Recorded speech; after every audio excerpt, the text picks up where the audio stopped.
Hey folks, it's Ben. I'll throw the lapel mic on so maybe it'll knock some of this wind noise down. It's been really windy. We've got our 1992 Pontiac Transport. I've actually had some requests for some information about it.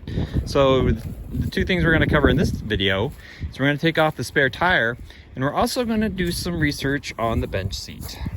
There's a bird poop right there. Let's move it over to a spot that's got a little bit better access.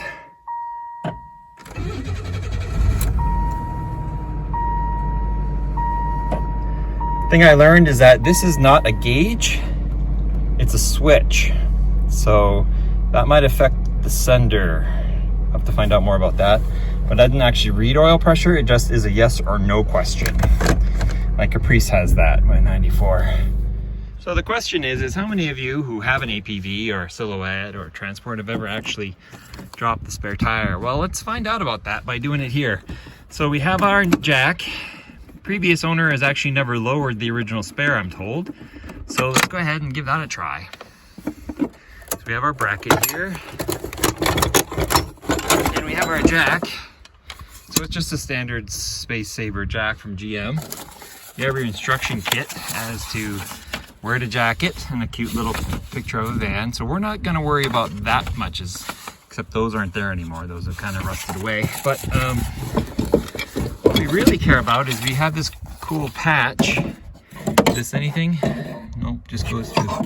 Oh, there would have been a seat belt attachment there had we had any rear seat belts. That's cool. Okay, but what we really need is there should be a rod here. Here it is in our plastic case. This is what it should look like, by the way. And this is actually the rod side. And what this should do is tie into the hole back here, get us over the bumper, and if it's not full of rocks, it should be slotted. Yeah, there we go. And then I can take my fake wrench here and in a loosening fashion should be able to turn that, or no? Nope. Might have to put the camera down for this. Got to get our bite in there so that we can lower this spare down, mostly because we need to get access to this rust. So we need to get this out of the way and make sure it's got air pressure, since I don't see a pressure thing on this side anyway. So let's go ahead and see if I can get this nozzle in here right. You can see the mechanism for it right there, if it focuses. Right up here, let me grab a tripod. Hopefully that'll give me the power to push in and turn.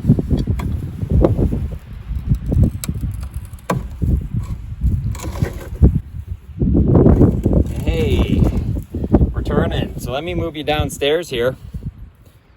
You can watch this thing drop.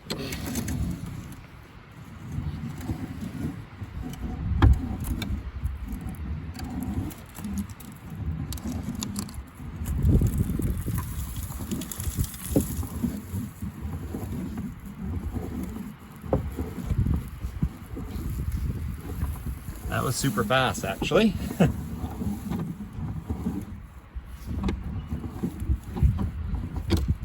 And to say it's rusty is understating it a hair. And this needs some prying.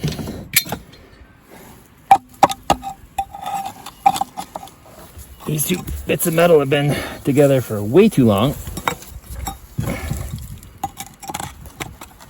There we go. That little rubber insulator that was causing them to dance together. So this is what we're dealing with chassis wise. It's not the best, but we can work with it, I guess. I think I'll grab a Bonneville spare. I think it's probably a similar size, and always throw that back under here. It'll be a less rusty. A T125/70 R15 should be close enough. And then underneath here, what do we got? So this cross member is toast. Nope. It's okay. Everything on this van is okay, but on its way, right? So just be aware of that. So our little gear drive here is well beaten, and we'll put our rod back in and scoop this back up the line. And then this held the tire from going anywhere, and there's a rubber stop right there for it. Another one over here for the tire to sit against, and then plus here and here. And you can see those are like perfectly mint spots where water never got to get in the way. So I guess that's it for the wheel part of it. Like I say, we'll roll it back up here, and now let's do the seats.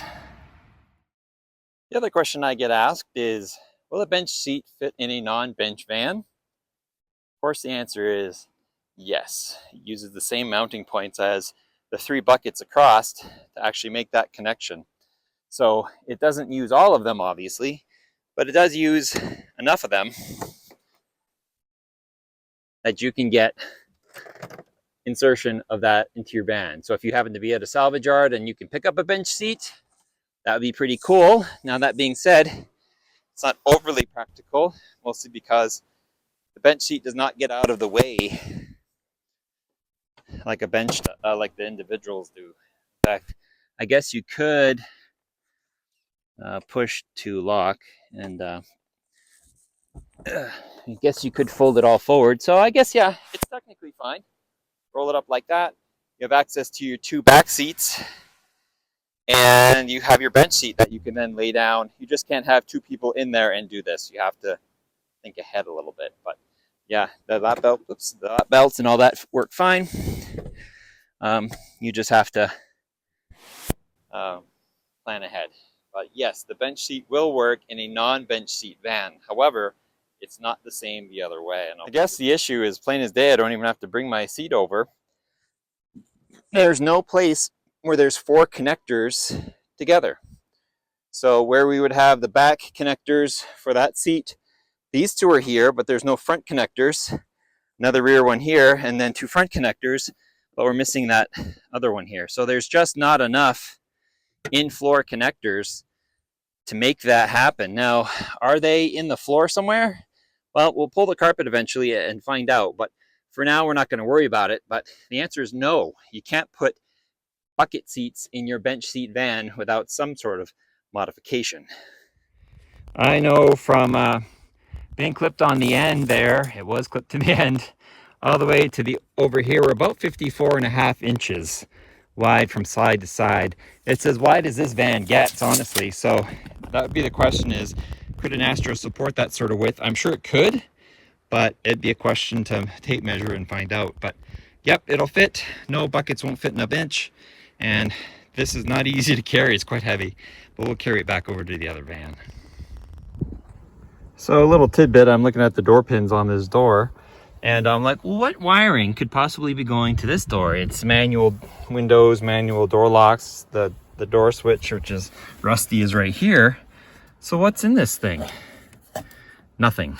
They put in the connector for the wires for if it had any power options, like a power mirror. It doesn't even have that. Nope, it's just blank. It fills the hole, I guess. So I thought that was cool.